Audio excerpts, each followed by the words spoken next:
Tu es bloqué sur une petite île inhabitée, tu n'as ni radio, ni téléphone portable, ni aucun autre moyen de communication. L'île n'a pas non plus d'arbres pour faire des signaux de fumée. Le deuxième jour, tu vois un hélicoptère qui tourne dans le ciel à ta recherche. Il vole trop haut pour que les pilotes puissent te repérer. Comment peux-tu attirer leur attention ?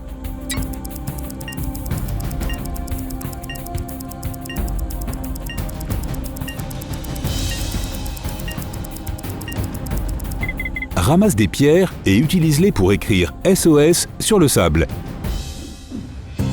Mila a garé sa voiture près de sa maison, est entrée et est revenue 5 minutes plus tard avec un seau d'eau.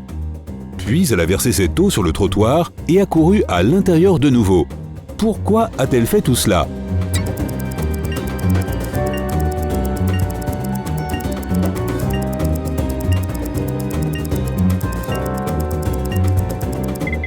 La femme voulait laver sa voiture. Mais pendant qu'elle allait chercher l'eau, sa voiture a été volée. Le fils du père du dentiste parle au père du fils du dentiste. Et le dentiste ne participe pas à la discussion. Peux-tu comprendre ces liens familiaux ?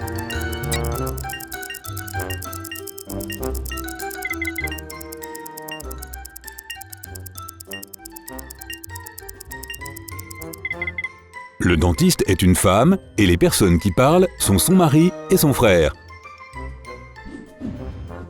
Un homme roule sur une autoroute avec sa voiture. Après plusieurs heures au volant, il est fatigué et il fait nuit. Il voit sur la route un panneau de motel. Quand le conducteur arrive sur place, il voit 3 bâtiments. Un avec une porte en bois, un avec une porte en argent et le dernier avec une porte en or. Quelle porte doit-il ouvrir ?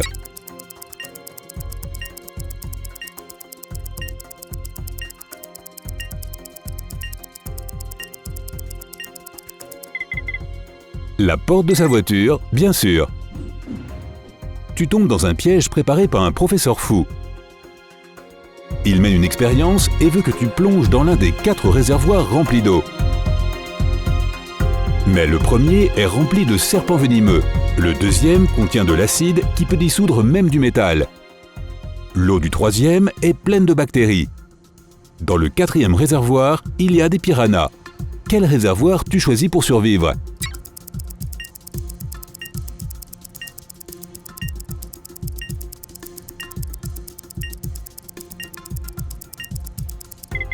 Choisis le 3e bassin, c'est le plus sûr de tous.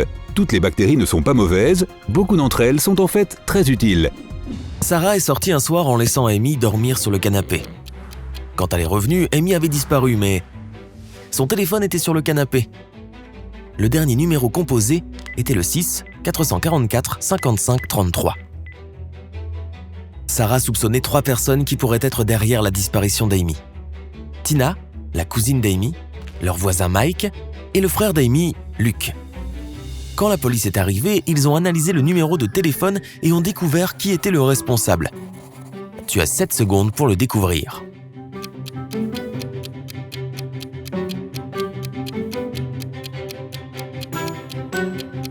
C'était Mike.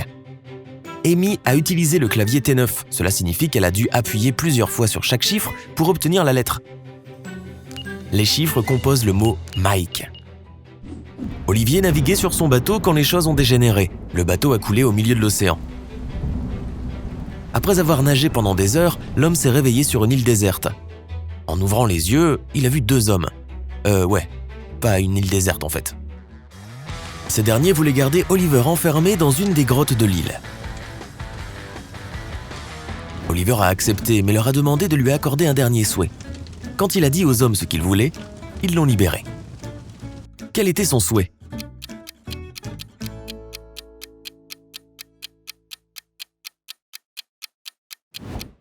Il a dit « Je suis d'accord, mais seul le plus malin de vous 2 pourra m'y enfermer. » Suzy et Jason étaient mariés depuis 10 ans. Un jour, Suzy est partie en voyage d'affaires.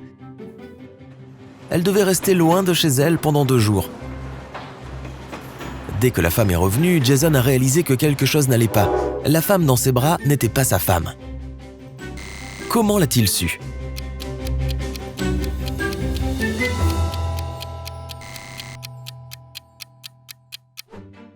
Suzy portait toujours son alliance. et la femme qui prétendait être elle n'en avait pas.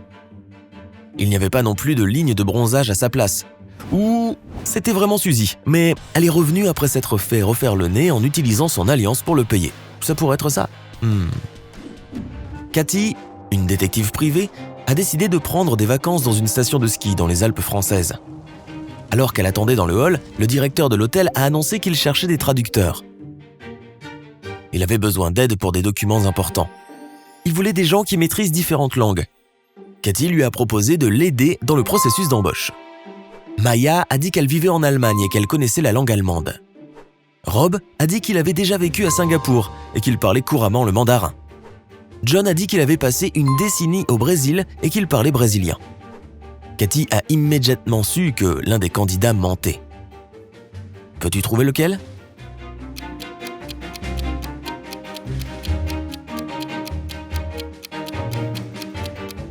C'était John. Il parle portugais au Brésil, quand il ne parle pas football. Un homme d'affaires est sur le point de passer le contrôle de sécurité à l'aéroport lorsqu'il réalise que quelqu'un a pris son bagage. La police de l'aéroport a 3 suspects qui doivent être interrogés. Lisa déclare « Je ne prendrai jamais le vieux sac marron de quelqu'un, j'ai le mien ». Michael explique qu'il voyage léger et qu'il n'a pas de bagage. Il a tout mis dans son sac à dos. Robert a un bras cassé et une cheville foulée. Il ne peut quasiment rien porter. La police sait immédiatement qui est le coupable. Peux-tu le découvrir ?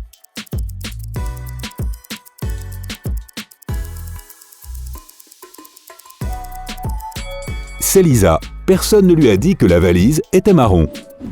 Un jour, le propriétaire de la bijouterie Améthyste appelle la police.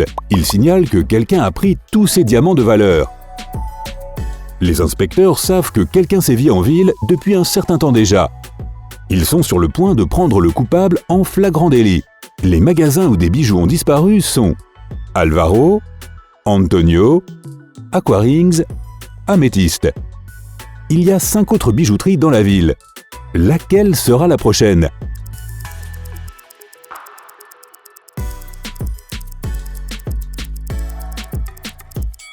Arctic Bijoux. Tous les magasins ciblés commencent par la lettre A. Madame Kim appelle le directeur de l'école pour signaler que quelqu'un a pris les copies de ses élèves. Elle ajoute qu'elle a remarqué que quelqu'un était entré en portant un costume, des gants et un masque rouge. Cette personne avait également des tatouages à 3 étoiles sur les doigts. Le directeur ne la croit pas. Pourquoi ?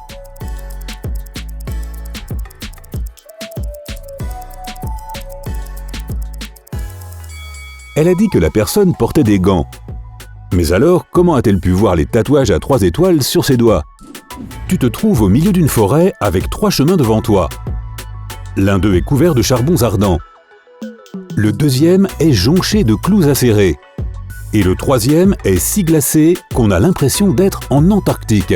Quel chemin choisis-tu ?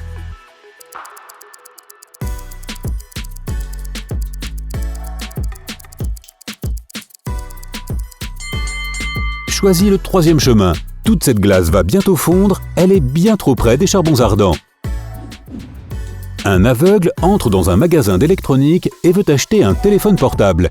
Il y a beaucoup de gadgets sur les étagères, mais l'homme ne peut pas les voir. Et pourtant, 10 minutes plus tard, il quitte le magasin avec le modèle de téléphone qu'il voulait. Comment a-t-il fait ?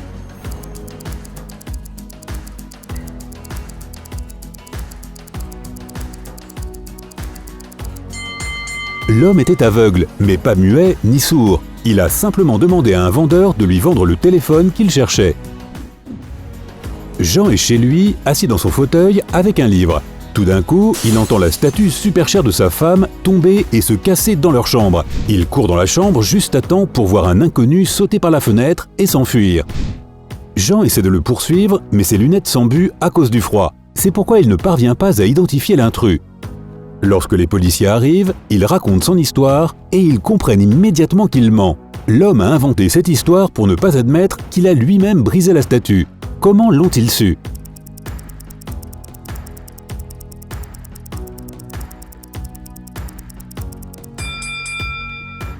Tous ceux qui portent des lunettes savent qu'elles ne s'embuent pas quand on passe d'une pièce chaude au froid de l'extérieur. C'est l'inverse qui est vrai. Imaginons que tu ne saches pas à quoi ressemble un éléphant. Un jour, tu pars en safari pour observer les animaux avec tes amis. L'un d'eux te montre un rhinocéros du doigt et te dit que c'est un éléphant. L'autre te montre un hippopotame et te dit que c'est un éléphant. Qui vas-tu croire et pourquoi ?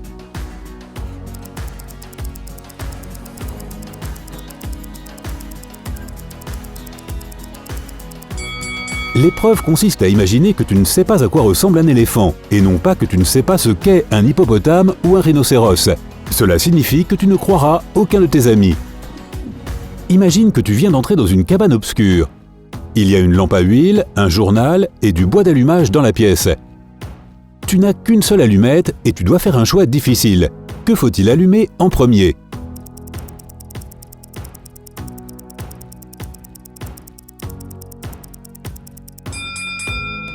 La lampe à huile est certainement un bon choix, mais ce n'est pas la bonne réponse. Il faut d'abord allumer l'allumette.